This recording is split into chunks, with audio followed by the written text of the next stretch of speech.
पूरी दुनिया में इन दिनों एक ही फिल्म का हल्ला है, एवेंजर्स एंड गेम।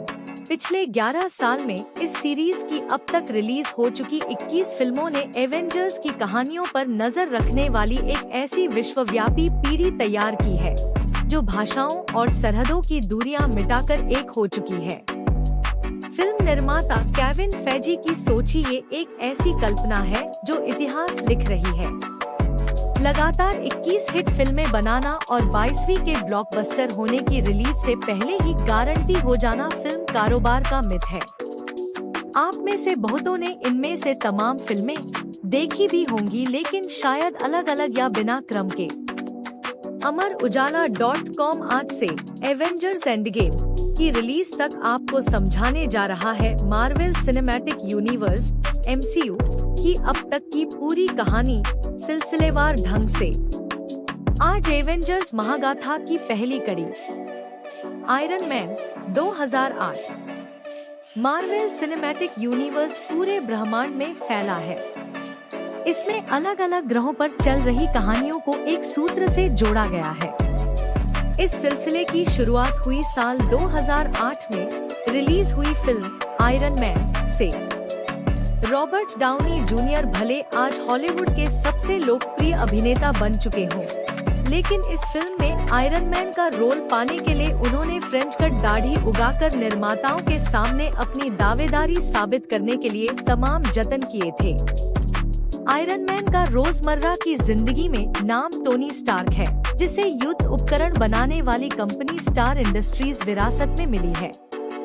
इस फिल्म में टोनी स्टार्क आतंकवादियों के कब्जे से मुक्त होने के लिए जुगाड़ का आयरन मैन एक गुफा में रहते हुए बनाता है और इसी फिल्म से वह युद्ध का सामान बनाने की बजाय दुनिया को खतरों से बचाने के लिए अपनी कंपनी की दशा और दिशा बदलने का फैसला लेता है।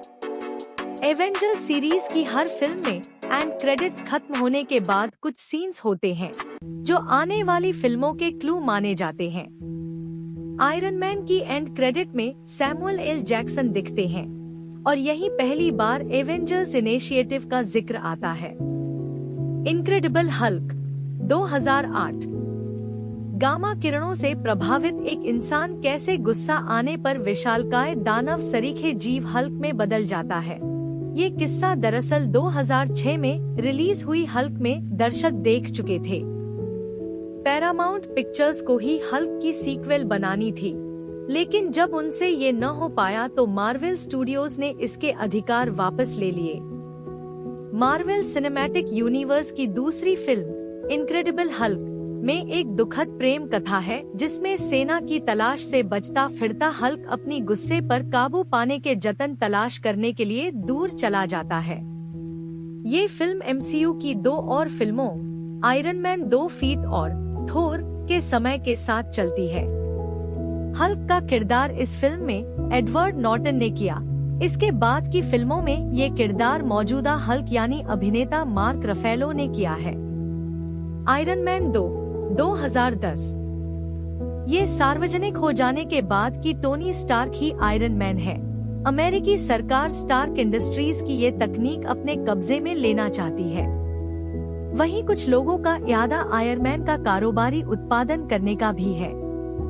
पहली फिल्म में आयरन मैन के आतंकियों के कब्जे में बनाए आयरन मैन के पुर्जे इकट्ठे करके एक रूसी वैज्ञानिक की मदद से स्टार्क इंडस्ट्रीज की एक विरोधी कंपनी भी इस कारोबार में कूद चुकी है। इस फिल्म में आने वाले किरदारों कैप्टन अमेरिका की शील्ड दिखती है, थोर का हथौड़ा दिखता है और दिखता है नन्हा पीटर पार्कर जो आगे चलकर स्पाइडरमैन बनने वाला है। आयरन मैन इस सीन में पीटर पार्कर को एक ड्रोन हमले से बचाता है। थोर 2011। MCU की कहानी इस फिल्म में अंतरिक्ष के एक दूसरे ग्रह इसगार्ड में घटती है। मार्वल ने सोनी पिक्चर्स से इस किरदार के राइट्स खरीदे। थोर का किरदार MCU में ऑस्ट्रेलियाई अभिनेता क्रिस हेम्सवर्थ ने किया है। एसगार्ड में अच्छी और बुरी शक्तियों की जंग में टकराव होता है राज्य के 2 उत्तराधिकारियों थोर और लोकी का। साजिशन फंसे थोर को उसकी शक्तियां छीनकर ग्रह से निर्वासित निष्कासित कर दिया जाता है और इस क्रम में वह पहुंच जाता है धरती पर। अपनी बेगुनाही साबित करने की कोशिश में लगे थोर का यही इंसानों से संपर्क होता है। इसी फिल्म से एवेंजर्स की गाथा सेट होनी शुरू होती है। एवेंजर्स सीरीज दरअसल कुछ ताकतवर पत्थरों के बारे में है जो अलग अलग ग्रहों में अलग अलग लोगों के पास है। Captain America the first Avenger 2011, iron man, Hulk और थोर के बाद एमसीयू में बारी आती है कैप्टन अमेरिका में, लेकिन ये कहानी इस तरह लिखी गई है कि ये किरदार पहला एवेंजर बनता है। कहानी आयरन मैन से भी पीछे, बहुत पीछे जाकर शुरू होती है दूसरे विश्व युद्ध के दौरान। एवेंजर्स सीरीज का तकरीबन हर हीरो जिंदगी में किसी न किसी मुश्किल से जूझ रहा होता है और इसके बावजूद दूसरों की मदद करने को वह तैयार रहता है। कैप्टन अमेरिका बनने से पहले स्टीव रोजर्स एक दुबला पतला युवक है जो तमाम कोशिशें करके भी सेना में भर्ती नहीं हो पाता। उसके देश प्रेम के जज्बे को समझते हुए ट्रेनिंग के बाद उस पर एक प्रयोग किया जाता है जो उसे अजेय योद्धा बना देता है। कैप्टन अमेरिका दूसरे विश्व युद्ध के दौरान जर्मन की सेना से लड़ता है और नाजियों के गुप्त संगठन हाइड्रा के मुखिया रेड स्कल से भिड़ता है। हाइड्रा नामक ये संगठन ही धरती के एवेंजर्स का सबसे बड़ा दुश्मन है। द एवेंजर्स 2012 एमसीयू की ये पहली फिल्म है जिसमें एवेंजर्स सीरीज के अब तक के सुपरहीरो एक साथ लोकी से भिड़ते हैं। लोकी धरती पर आता है राजदंड सेप्टर को पाने के लिए। इस राजदंड में भी ऊर्जा का एक स्रोत है। अमेरिकी खुफिया एजेंसी शील्ड का मुखिया निक फ्यूरी सारे सुपरहीरोज को एक साथ आने को कहता है। लोकी दूसरे ग्रह की शक्ति चितौरी से मिल चुका है और चितौरी की सेना धरती पर आक्रमण करने के लिए अंतरिक्ष में बने ब्लैक होल का इस्तेमाल करती है। न्यूयॉर्क शहर में होने वाले इस भीषण मुकाबले को पर्दे पर देखना बहुत ही रोमांचक भी है और सिनेमा की हर तकनीक का जबरदस्त इस्तेमाल भी। इस सीन के स्पेशल इफेक्ट्स सिनेमा के इतिहास में तब तक के सबसे बेहतरीन स्पेशल इफेक्ट्स माने गए।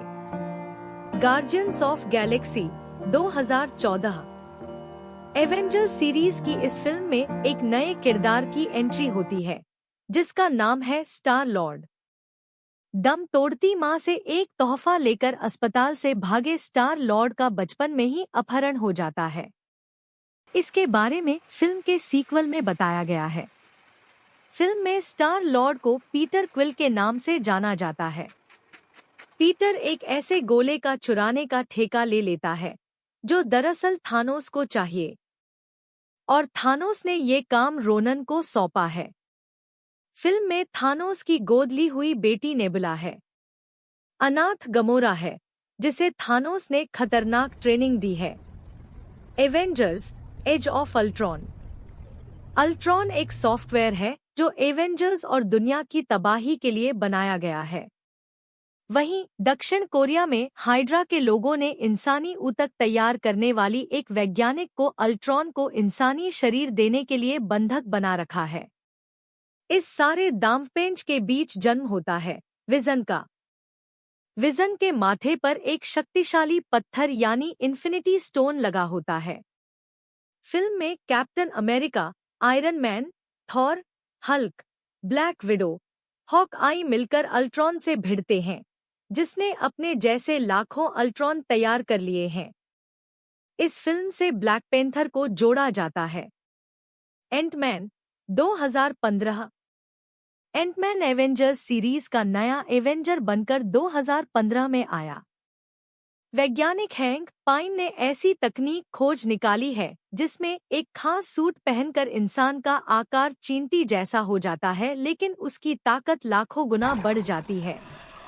स्कॉट नामक एक चोर एक दिन कड़ी सुरक्षा में रखा हैंक का ये सूट चुरा लेता है तो हैंक को लगता है कि स्कॉट ही एंटमैन बनने का सही हकदार है। स्कॉट को हैंक इसके लिए तैयार करता है और इस तकनीक के दुरुपयोग की साजिश पर पानी फेर देता है। तीसरे फेज की अब आखिरी फिल्म आने वाली है। इस फिल्म का नाम एवेंजर एंडगेम है। तीसरे फेज में Captain America, Civil War, Doctor Strange, Guardian of Galaxy, Spiderman, Homecoming, Thor, Ragnarok, Black Panther, Avenger, Infinity War, Antman and the Wasp, Captain Marvel और अब एवेंजर एंडगेम रिलीज होने जा रही है।